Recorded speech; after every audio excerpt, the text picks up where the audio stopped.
Você costuma dizer uma frase, né, em todas as nossas conversas, que existem empresas que estão pagando dívidas, né, que talvez sequer o banco conseguiu provar.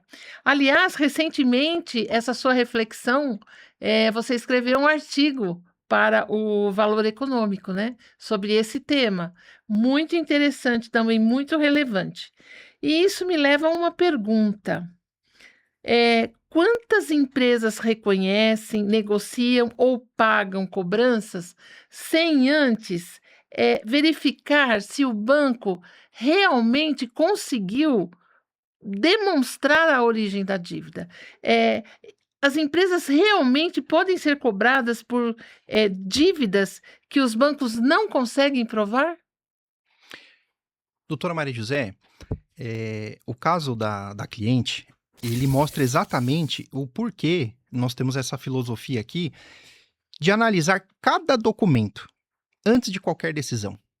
Antes de se falar em vou buscar um acordo, vou buscar renegociar, porque quando ela nos procurou, ou talvez ela acreditava, inclusive, que tinha que pagar isso de alguma forma. No fim, nós descobrimos que ela possui um direito que talvez ela ou talvez alguém que esteja passando por uma situação similar, não só com seguro, a gente vai falar aqui de várias outras situações que podem ser usadas de forma legítima. Nós podemos arguir essas teses em sede de defesa. Isso é legítimo, faz parte do processo civil.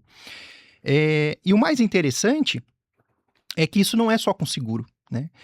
Existem outras inúmeras situações, doutora Maria José, em que as empresas elas acabam reconhecendo ou negociando, pagando dívidas ou assumindo compromissos sem antes verificar a própria origem dessa dívida. Eu gostaria aqui de começar contando uma história. Imagine um empresário, doutora Maria José, ele recebe lá uma cobrança de R$ 500.000. A primeira reação dele, geralmente, ele não é perguntar da onde que surgiu isso. Ele pode até saber, não, eu tenho um problema lá com fulano de tal, com o banco. Ele até sabe. Mas ele não analisa com profundidade o que a outra parte tem de documentos. Geralmente, o que ele faz? Chama o contador. Chama alguém do financeiro. Chama o gerente financeiro. É uma empresa com muitos sócios, reúne os sócios. E começa a fazer contas. Puxa, será que se eu parcelar isso aqui em 60, será que eu vou dar conta? Será que eu vou precisar me desfazer de algum ativo? Vou precisar cancelar algum investimentos? Então, percebe uma coisa? É comum as pessoas já pensarem em discutir como pagar. Exatamente. Como pagar. Sendo que ninguém faz a pergunta mais importante de todas, num primeiro momento, talvez não seja como pagar, mas sim, olha, quem está me cobrando? E vamos falar aqui de bancos. Consegue comprovar aquilo que está sendo cobrado? E essa pergunta, doutora, isso muda completamente o rumo da conversa. Mas, doutor Marcelo, tem um pequeno senão aí também, que é o quê? Muitas pessoas acreditam, muitas empresas acreditam que quando a cobrança vem de um grande banco, que está tudo certo, que eles estão munidos de documentos de 100% da razão. É isso que acontece. Exatamente, doutora. E aí que mora um dos maiores equívocos. Por quê? Os bancos, de fato, eles possuem muita credibilidade. São instituições, algumas delas centenárias. Eles investem, isso não é conhecimento público, eles investem bilhões, com B, bilhões, em tecnologia. Isso faz, talvez, de forma inconscientemente, que o empresário ou quem está sendo demandado, ele possa pensar, bom, se o banco está me cobrando, provavelmente ele tem alguma razão. Talvez ele esteja certo. Só que, doutora Maria José, a credibilidade institucional, ela não substitui a prova. Isso vale, doutora, para qualquer tipo de cobrança. Isso vale para uma duplicata, uma relação entre empresas. E não é só com bancos, é com qualquer credor. Exatamente. Imagina só, se eu chego aqui amanhã e falo, doutora Maria José, você está me devendo R$ 1 milhão. Você que é advogada, provavelmente você vai fazer duas perguntas. A primeira de onde surgiu essa dívida? Cadê os documentos? Com o banco, doutora, o empresário, a pessoa que está passando por essa situação, ela deveria fazer exatamente essas perguntas. Por quê? Nós vemos isso o tempo todo no escritório, com bastante frequência. Sim. Doutor Marcelo, só para complementar isso, já ocorreu de uma cobrança em duplicidade, de um cliente ser cobrado 2 vezes, processualmente falando, ou não? É, Ter do- essa duplicidade? doutora, a gente pode até comentar aqui de algumas situações da vida real, né? A gente está falando aqui bastante da vida Sim, real. Às vezes, doutora, a cobrança, tal qual ela é apresentada, ela é tão frágil, que eu costumo fazer a seguinte analogia. Imagina que uma empresa escreva lá no sistema dela, o José me deve. E aí depois, doutora, essa empresa, esse banco, vai até o judiciário e cobrar essa dívida, porque no sistema dela dizia que o José deve para ela. É claro que, naturalmente, isso não acontece em todos os casos. Muitas vezes, os fatos ali narrados, eles podem até existir. A questão, doutora, que a gente está comentando aqui é outra. Os fatos precisam ser apurados adequadamente. No processo civil, existe uma regra muito importante, que é quem afirma um fato, em regra, deve prová-lo. provar. Por isso, quando o banco entra com uma ação, ou ajuiza uma ação, cabe a ele, ao banco, apresentar de forma suficiente a demonstrar a origem daquele crédito. Veja, o consumidor, o empresário,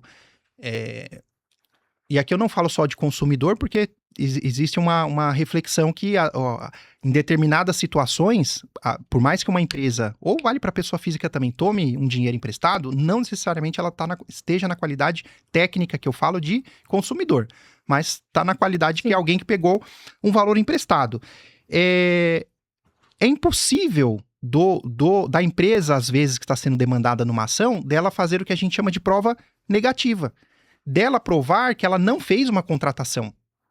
Por isso que, na regra do processo civil, é que quem alega tem que comprovar. A doutora me fez uma pergunta dessa questão da duplicidade, né? Doutora, por mais, eu vou usar a palavra aqui, estarrecedor que isso pareça, isso já aconteceu com a gente aqui no E escritório. temos um caso em andamento, Temos um. inclusive. Esse especificamente de ser cobrado em duplicidade foi assim uma coisa tão absurda. Nós defendemos uma empresa que ela estava sendo demandada por um valor bastante considerável e a ação foi ajuizada lá, já tem alguns anos isso, sei lá, em janeiro. Perfeito, a gente começou a trabalhar no processo. Quando chegou em fevereiro do outro ano, a gente se deparou com uma segunda ação do mesmo banco cobrando a mesma coisa. Exatamente. E aí, doutora, qual que é a reflexão? Onde que a gente quer chegar? Se o empresário, você imagina o empresário, tem empresas que têm contratos com múltiplos bancos e às vezes com cada banco ele pode ter inúmeros contratos. Se a pessoa simplesmente, eu vou ver aqui, eu vou tentar fazer um acordo para ver se cabe, e ela não analisa o que está sendo... Imagina essa situação desse empresário que ele recebeu 2 vezes a mesma cobrança. Se ele não analisa e sai assinando uma confissão de dívida, acabou a defesa. Às vezes vai na urgência de resolver alguma questão, porque tem alguma questão em paralelo que necessita dos processos resolvidos, assina uma renegociação e Exatamente. segue em frente, né? Nós temos um outro caso também, que esse ainda está em desenvolvimento, em que o empresário ele fez uma empresa, ele passou por uma situação, aí ele tinha vários produtos lá com o banco, tinha cartão de crédito, tinha cheque especial, capital de giro, e aí ele fez uma renegociação com o banco X e por algum motivo não conseguiu pagar essa renegociação, essa confissão de dívida. Pois bem, o banco entrou com a ação, legítimo, está no seu direito de cobrar. E aí nessa renegociação tinha lá, está sendo renegociado o contrato A, B, C, D e por aí vai. Alguns meses depois, o banco entrou com uma outra ação, cobrando um dos contratos que já estava sendo objeto do outro processo. Então veja só, doutora, esse caso ainda está em desenvolvimento. A gente confia muito, evidentemente, na justiça que Claro. não deve prosperar essa cobrança. Mas o ponto aqui é, imagina se o empresário simplesmente ele vai para a questão de como eu vou pagar isso? Será que parcela? Sendo que a pergunta Não é essa. Imagina se o cliente assina uma confissão de dívida, né? Eu costumo fazer uma comparação, doutora, bastante simples, e quem está nos assistindo aqui vai ficar bem claro. Acontece comigo. Quando você vai ao mercado, você faz as compras lá. Geralmente, quando você vai, você já imagina o que você vai comprar, você já tem uma ideia do quanto você vai gastar. Vai até com orçamento prévio. Vai com orçamento prévio.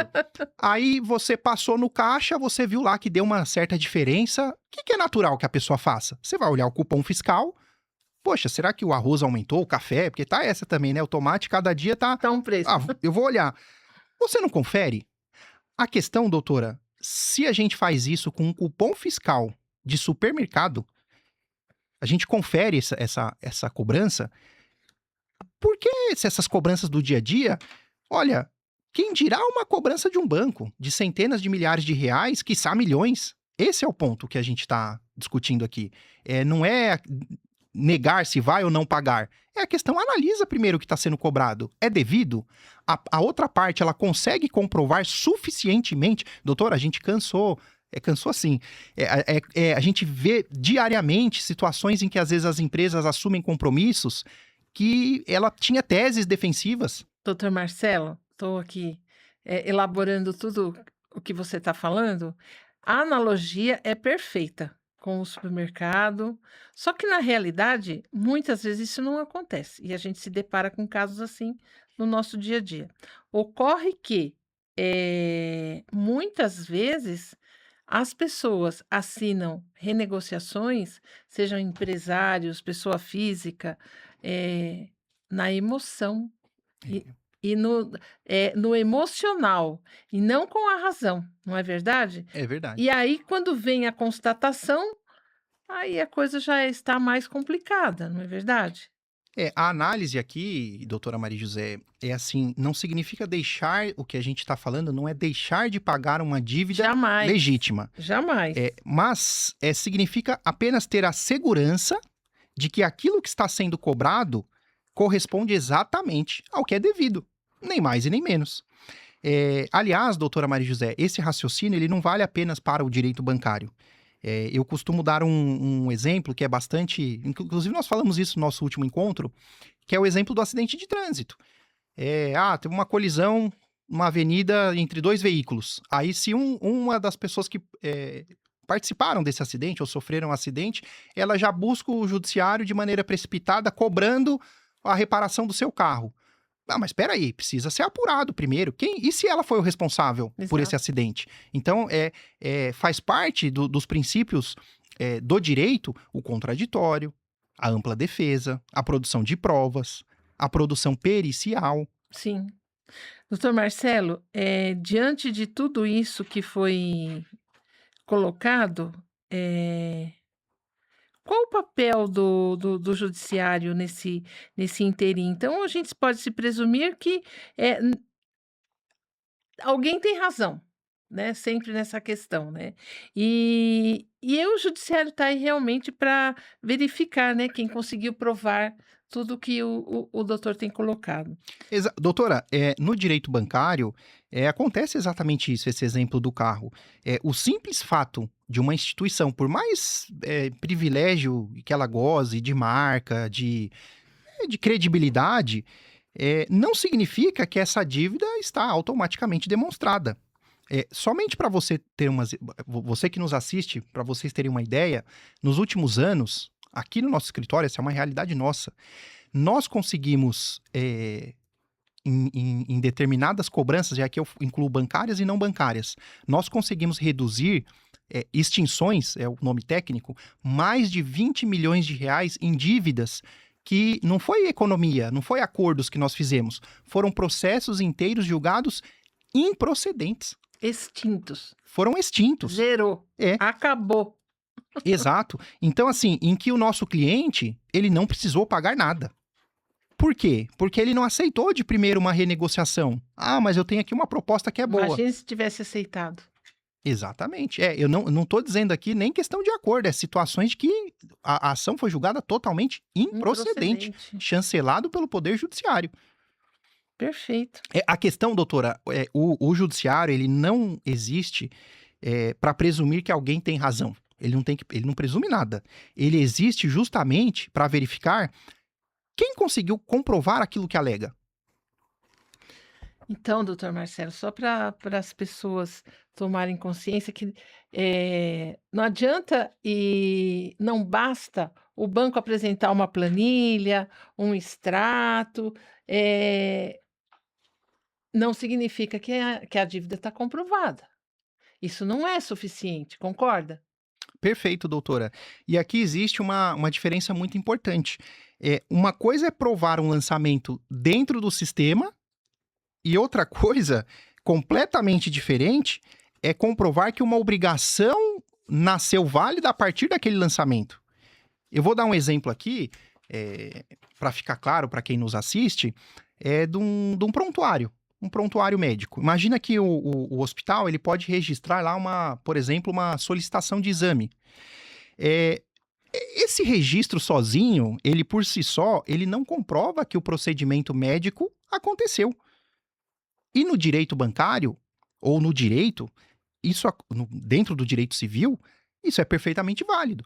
O sistema do banco ele pode até registrar, mas o processo, se isso vier a ser judicializado, ele precisa demonstrar de forma inequívoca como aquela obrigação nasceu. Perfeito. Ou seja, o judiciário tem exigido cada vez mais prova mais robusta. Sim, sim, doutora, esse é o ponto. E isso, por si só, é importante deixar claro, não significa favorecer o devedor. Claro, Isso significa exatamente uma regra que vale para qualquer tipo de processo, que quem afirma um fato precisa prová-lo. A tecnologia mudou muita coisa. Hoje existe muitas formas de se provar um contrato. Tem biometria, tem geolocalização, logs de acesso, gravação, certificados digitais. Ou seja, doutora Maria José, os bancos eles possuem cada vez mais condições de demonstrar que uma operação realmente é válida. Então, por que você vai aceitar uma cobrança baseado apenas em um registro unilateral? doutor Marcelo, você consegue dar um exemplo para o nosso internauta, um exemplo prático? Claro. Recentemente, nós atuamos em alguns processos, inclusive isso foi objeto de uma matéria que saiu na revista Conjur. Uma revista o mais influente veículo jurídico de língua portuguesa. E nós tratamos desses. Aliás, parabéns pelo Obrigado. artigo, maravilhoso. Obrigado. E essa reflexão que se concretizou nessa matéria, elas vieram de casos reais que nós conduzimos. Em ambos, aqui a gente está falando especificamente de 2 processos, foram muito recentes esses casos. A questão não era se o banco existe, se é uma instituição séria, quanto de dívida, quais eram os juros, a discussão não era nem essa. A discussão foi a documentação apresentada, ela demonstra de forma segura a origem dessa dívida? Nesses 2 casos, doutora Maria José, o Tribunal de Justiça do Estado de São Paulo concluiu que não. Veja só, um deles foi uma renegociação digital por meio do Internet Banking e outra foi um contrato que foi sucessivamente renegociado.